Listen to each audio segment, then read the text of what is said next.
This was the longest walk, the most solemn walk, but it also paints an historic image that is testimony to the special relationship between a monarch and her people.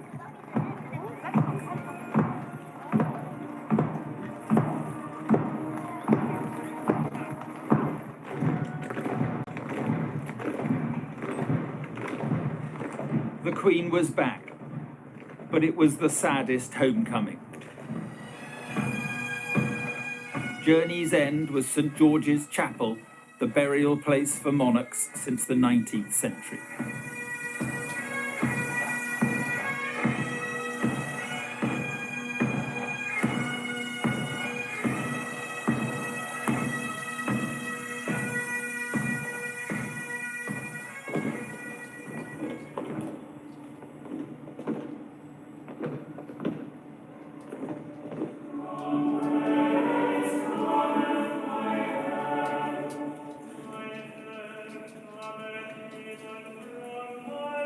In the midst of our rapidly changing and frequently troubled world, her calm and dignified presence has given us confidence to face the future as she did, with courage and with hope.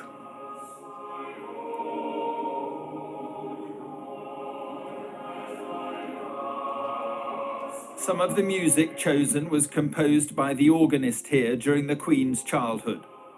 He taught the young Elizabeth to play the piano.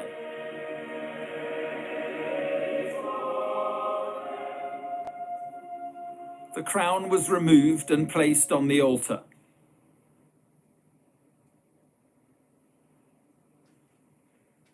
The King lay the colours of the Grenadier Guards on the coffin, and the Lord Chamberlain broke his wand of office and placed it there too. Go forth upon thy journey from this world, O Christian soul, in the name of God the Father Almighty, who created thee. Here Queen Elizabeth will finally rest alongside her husband and close to her father, her mother, and her sister.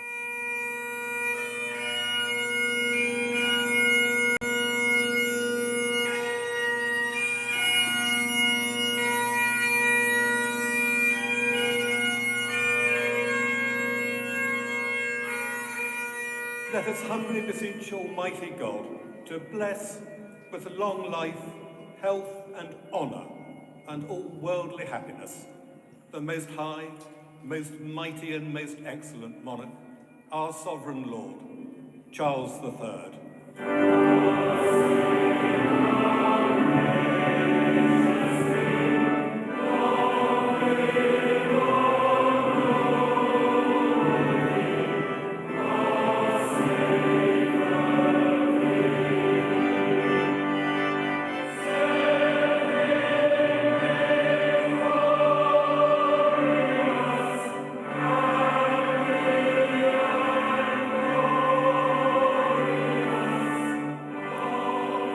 And so she has gone, a queen for the ages, duty served. In the words of King Charles, a promise with destiny kept.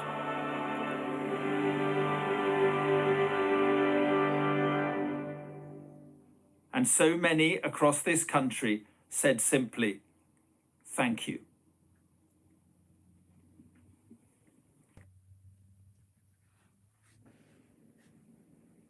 Quite remarkable day in our history, and joining me now is someone who took part in it, Lieutenant Commander Michael Quinn, who is captain of the Royal Navy Guard. Lieutenant Commander, thank you very much indeed for being with us. Just first of all, explain to our viewers what your role was today.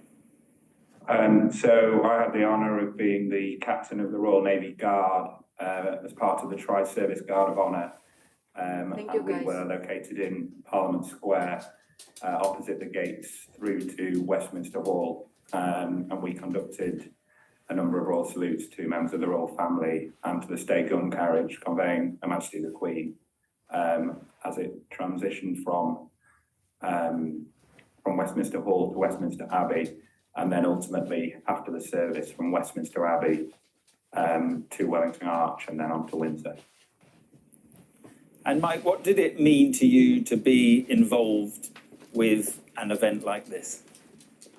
A huge amount. On the parade ground and ultimately today in Parliament Square, we all certainly feel that we're representing 30,000 sailors and Marines in the Royal Navy, but also the armed forces more broadly, as this was a tri-service guard. And like everybody in the Royal Navy, we feel a strong affinity to Her Majesty the Queen and to the royal family. Real emotional, but a massive honour. Well, I was going to ask you about the emotion of all this. Were you so caught up in kind of detail of what you had to do, or were you able to appreciate the moment, appreciate what you were involved in? I think it's one of those things that I think I'll probably take a few days to take it all in and kind of watch it back, because as you say, in the moment we're sort of focused on ensuring our drill and standards are of the very highest. I managed to keep it together, but it was a really emotional moment when the state gun carriage passed with my fellow officers and sailors, and also seeing the royal family, but ultimately a grieving family was quite difficult to kind of keep the emotions in check. But we've rehearsed, we've discussed it as a group, and ultimately we saw it as our duty to be as professional and composed as possible to ensure that we gave the Queen the best send-off we absolutely could. Well, I think you did. You were obviously representing the Royal Navy, but what did the Queen mean to you personally? Well, I've been on parade a number of times when the Queen's sort of been present, but I've never met her. But I'm actually from Lancaster. The Queen is the Duke of Lancaster, and like everybody from sort of the northwest and from the Lancaster and the Duchy of Lancaster, we feel an affinity to our Duke. I think like anybody in the Royal Navy or anybody in the armed forces, the royal family and the Queen is our commander-in-chief, and we absolutely feel a real sense of loyalty to her. So personally, being a Lancastrian and also being in the armed forces, it was particularly special to be there on the parade ground today. Sorry, in Parliament Square today. Yeah, and as you say, the Queen has a special attachment, or had a special attachment to the Royal Navy, with her husband, the Duke of Edinburgh, serving, of course. Yes, absolutely. I mean, Her Majesty the Queen was the daughter of a naval officer, married to a naval officer, and the mother to two naval officers. So, as you say, a strong attachment, and of course she met the Duke of Edinburgh at Britannia Royal Naval College, which is the alma mater for all officers in the Royal Navy. Okay, well, Lieutenant Commander, thank you very much indeed for being with us this evening. Appreciate your time. Thank you very much. Thank you. Well, upwards of 1 million people are thought to have gathered in central London and around the royal palaces today to witness a moment in history. Mourners flocked to the capital on the national bank holiday, which was created especially to allow as many people as possible to say their final goodbye to Queen Elizabeth. Caterina Vitozzi spoke to some of those gathering on the streets of London on an historic day.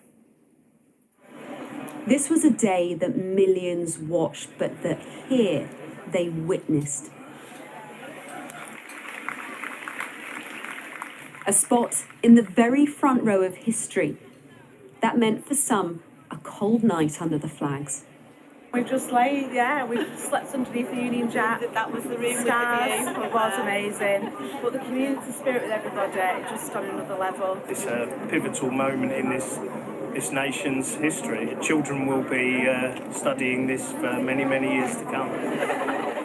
And this felt like a moment people wanted to share, to see, to be part of, and to pass on.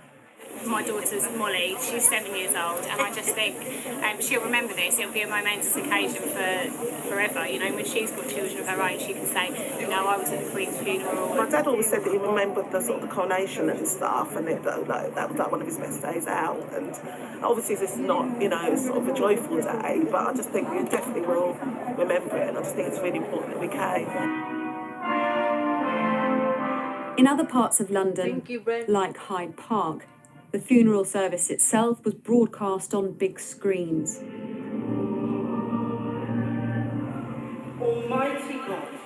But here on the Mall, it was just the sound, and it was deeply moving. People that we've spoken to said that they didn't really know what to expect from being down here. They just wanted to be part of what was happening, and as soon as this service started being broadcast, it's been absolute silence. And people not really looking on their phones at the funeral just at Westminster Abbey, but just standing here listening and being part of this extraordinary moment.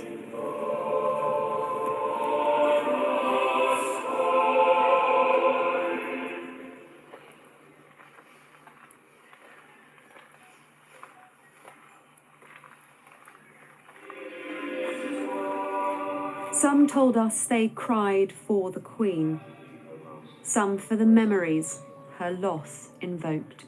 My mum passed away last year, and she loved the Queen. Julie, you lost your mum as well. I did a few years ago, and I was in the military, left last November, retired. So I think with our military background, we just felt we really wanted to be here today as well. For the boss. For the boss. And then that final goodbye finally came. In an event where every single move has been choreographed almost a minute, it's those little moments, the spontaneous rounds of applause which have turned something so public into something which actually feels really personal. I don't think you'll ever forget this moment, where you were, what you saw, and who you were with, and how you felt about it. So may she now go and be able to rest in peace. This is a place that has marked many royal moments. None, though, quite like this. Sad, of course, but unforgettable. Katerina Fotozzi, Sky News, The Mall.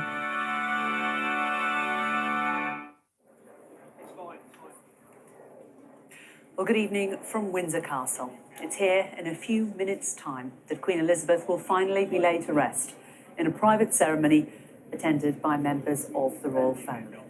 Earlier, huge crowds lined the 30-mile route to Windsor, applauding and throwing flowers as the procession went by before the committal service in St George's Chapel, attended by members of the Queen's household and Windsor estate staff. Well, Usher's Joshua reports now from the town that today, above all, became Royal Windsor.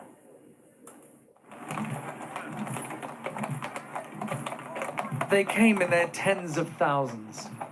Masses of people on both sides lining Windsor's long walk. I got very sad, really. You know, my eyes welled up because I thought that's the last time I'm seeing her. She was an amazing woman, and she was so dutiful and so dignified and so dedicated. And it's just, it was amazing to have been here. Being here, to actually witness this was very important to me. And it was always going to be an emotional farewell. The crowds knew this as they followed the procession's every step. Some visibly overcome, others more contemplative. Major Rennie Chima brought his young family to help them to understand the meaning of duty.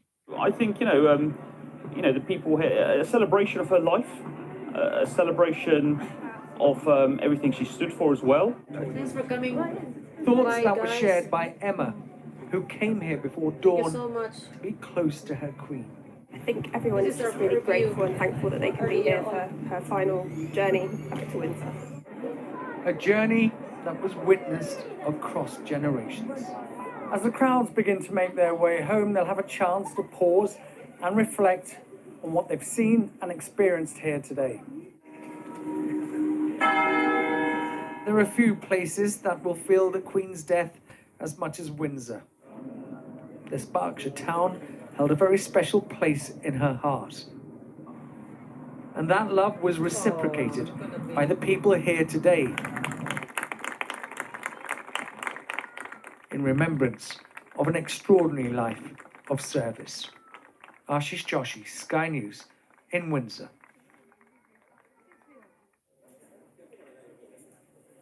Well, so many people will have their own personal memories of what they've seen or experienced today. With me is our royal correspondent, Laura Bundock, who's been covering the last 10 days and today from here at Windsor. And what has struck you, Laura, about what you've seen today? What has moved you the most? I think the huge contrast from the morning and the state funeral to here in Windsor, this very private moment, a life played out so publicly. Coming home, Windsor, the place the Queen always called home, and now events behind closed doors. The gates here are shut at Windsor Castle. I think that contrast is quite striking, but the personal touches I think we saw in the committal service this afternoon here in Windsor were incredible. Similar music played today as was heard at the funeral of Prince Philip, the Duke of Edinburgh. A lot of the music arranged by someone the Queen knew personally, the organist here at St George's Chapel when she was a teenager here during the war. The fact we saw her horse, her favourite horse, Emma, standing there without a rider on the long walk as the procession went past, and the two corgis as well. And it's the formal and it's the very personal, and I think those are the two sides of the Queen. One side we knew, obviously the very public side, the private side, the side of her horse loving, of her dogs, of her family, as that family will be gathering here. And of course the standard flying is another big moment. It was raised as soon as the King arrived here, and a real symbol of the continuity of the crown. There is an era over, but there is an era that has already begun, and that is Charles's era as monarch, as his reign begins now. And we know that the Queen loved being outdoors. She loved being in Scotland. She loved Balmoral, as you say, her corgis and her horses. And just a short while ago, just half an hour ago, we saw Windsor Castle suddenly bathed in this beautiful bright pink light, didn't we? And there's been so much made of the sun coming out as the minute silence happened at Westminster Abbey today, and the number of rainbows that we've seen over the last few days. But that was an absolutely gorgeous moment, and it was momentary, wasn't it? I know, and you don't have to be a spiritual person to feel something by the incredible weather shifts we've seen today. And I kid you not, when the procession started making its way along the long walk, we'd had a fairly overcast grey day. You suddenly looked at the castle, at the keep, and you could see the sun coming out. The flowers that were there outside there lit up. And then again tonight, just a few moments, for a few short moments, the castle bathed in this beautiful soft pink light. And even now, the clouds are back and it's just starting to rain. It is a very, very strange and special moment, I think. Laura, thanks so much. Well, after a day of very public grief and ceremony, the Queen will about now, be laid to rest here in Windsor in a private burial service. King Charles and other members of the royal family are attending at the King George VI Memorial Chapel behind me at Windsor Castle. Let's talk to Sky's royal commentator, Alistair Bruce, who joins us now from Buckingham Palace. Alistair, just talk us through what is going to be happening behind these closed doors.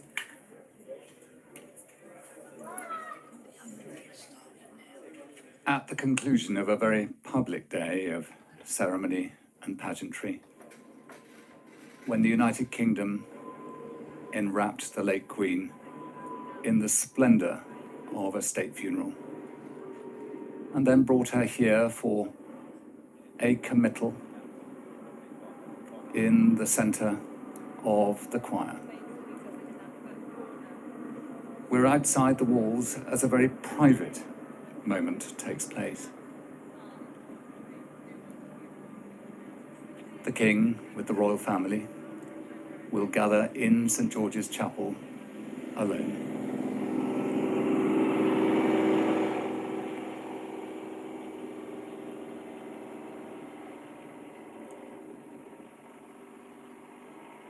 The Dean of Windsor, the Right Reverend David Connor, who we saw lead the service in St. George's this afternoon, will conduct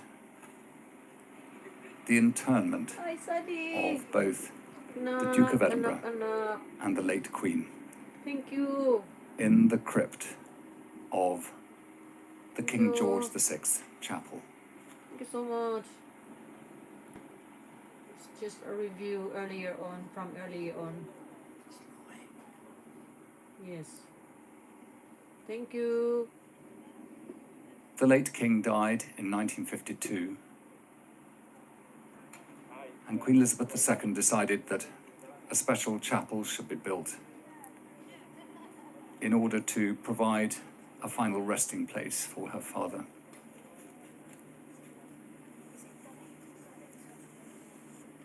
On its gates, the words that King George VI used in 1939 on Christmas Day, when the Second World War was in its early stages. Thank you. The King said, "I said to the man who stood at the gate of the year, 'Give me a light that I may tread safely into the unknown.' And he replied, 'Go out into the darkness and put your hand into the hand of God. That shall be to you better than a light and safer than a known way.'"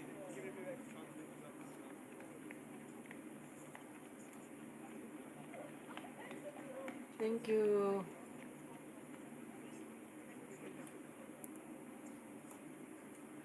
Queen Elizabeth II dedicated that chapel on the 31st of March, 1969. The year I was born. Our thoughts are with the royal family as they gather around that vault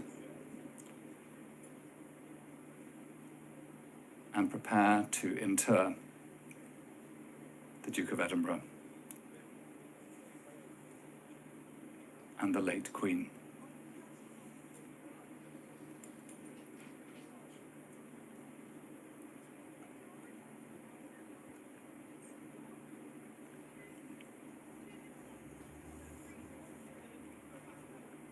Within the vault, waiting,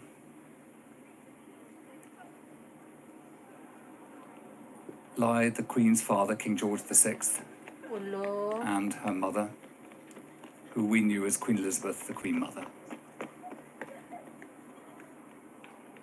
Busy ka na. Thank you so much for coming. Also, the Queen's sister, Princess Margaret, Countess of Snowdon.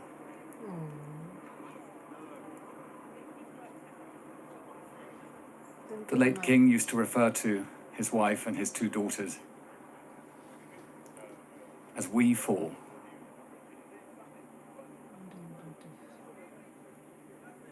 Two daughters. We four are being privately reunited behind this great gate built by Henry VIII. Good to know.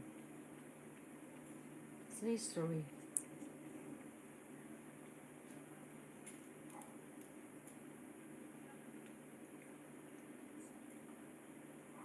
Thank you really, guys. Very often Thank at you, Sally. an interment,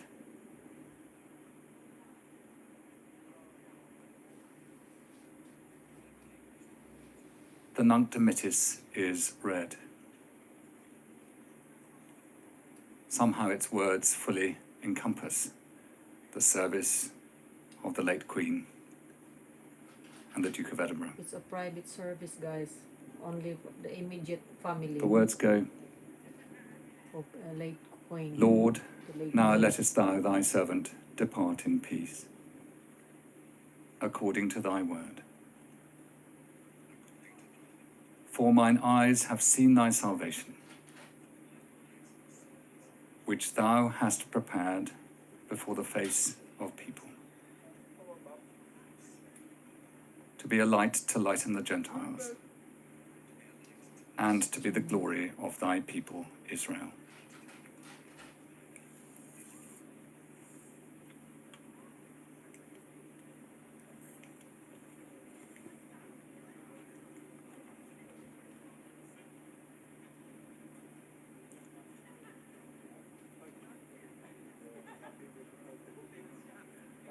At the funeral of her father, King George VI, Queen Elizabeth II stepped forward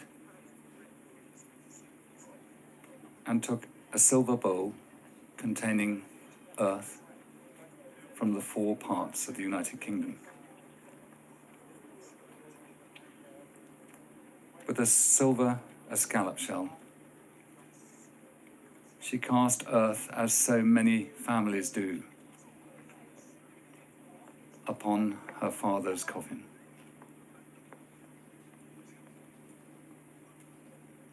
Perhaps this may take place again. The words that are used at this time: go, we therefore commit her body to the ground, earth to earth, ashes to ashes, and dust to dust, in sure and certain hope of the resurrection to eternal life.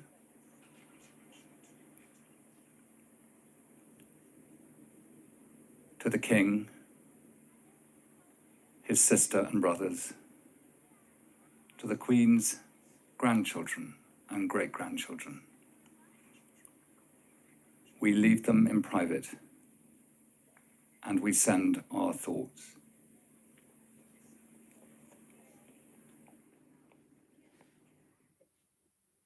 Bless. Thank you so much, guys. Sally and everyone, Brent, and all the viewers. Thank you so much. Thank you for your support, continued support. Thank you so much. Take care. Sally, thank you. Anak, thank you. Brent, thank you, everyone. Bye. Oy. Well, today's events will have been watched by millions across the United Kingdom, many at home on television, but also at special events across the country. Jason Farrell reports now on a nation united for the Queen's funeral. Hang on. Streets emptied, shops closed, city bustle turned to hush. And we watched, in our millions, on screens big and small, one last piece of theatre from a woman who lived life on stage. This wasn't just our biggest ceremonial moment in history. It was a collective letting go of something that once seemed infinite. She's always been there. She's been there our whole lives, our parents' lives, our grandparents' lives, and we're never gonna do that again. It's a momentous occasion, isn't it? I think the kids needed to know and understand. Yeah, that's why we're here. The Queen visited this cathedral in Manchester only last year, and she came to visit families in hospital after the arena bombing in this city. Royalists and Republicans tend to agree on one thing. She did her job brilliantly, and she represented one of our finest generations. A great queen who became a symbol of dignity and resilience, an icon even of cool Britannia. A lot of people will miss the Queen for her support, her kindness, and you know, she was just an icon. You've left a lovely message in the book, haven't you? You've lit a candle, done a prayer. We've done the drawing of the Queen. She's just been steadfast and constant, and nothing ruffles her. She's just there as a wonderful figurehead, really. 2 minute silence will be held at 11:55. Just before midday, the country stopped for 2 minutes of reflection.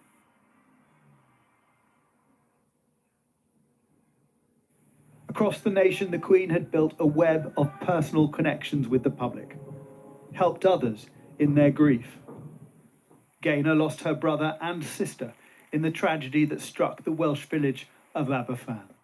It's that compelling feeling of emotion that overwhelmed me today, to be honest with you, to say a final goodbye to our Queen, personally and for our community. The Queen offering her support coming to Abbey time and time again, it's built out solidarity. Where there was division, she tried to unite us. She reached out to everyone she met and put people at their ease, and very much so here, welcomed us and welcomed the South to speak together and come together, and she seemed to do that everywhere she went. You could look at her as someone who was almost like a family member, but also a great head of state who conducted herself with such dignity around the world and did the United Kingdom proud. Most of us watched from home. For a country with dark clouds on the horizon, this was a distraction from reality. We could stop and be proud of our history, our country standing in the world, perhaps wrapped up in fear that now she's gone, some of that goes with her. I feel sad because, when she was Queen, she was, a really caring lady and, she cared for everyone. As one door closes, another opens, and you have to hope that the characteristics of service, resilience, stoicism, kindness are things that we take into the next chapter. Whatever way she crossed our lives, a visit to a school, the opening of a hospital, her speech during COVID, she touched the nation. Divided by Brexit, separated by COVID, united in mourning. She was right. We did meet again. Jason Farrell, Sky News. Okay, bye-bye, guys. Thank you so much. Well, today's service was the culmination of 10 days of mourning. Queen Elizabeth spent her final days at Balmoral, and Scotland was at the forefront of the first few days of events to commemorate her life. And today, the people of Scotland joined the rest of the United Kingdom in saying farewell. James Matthews reports from Aberdeenshire on how people remember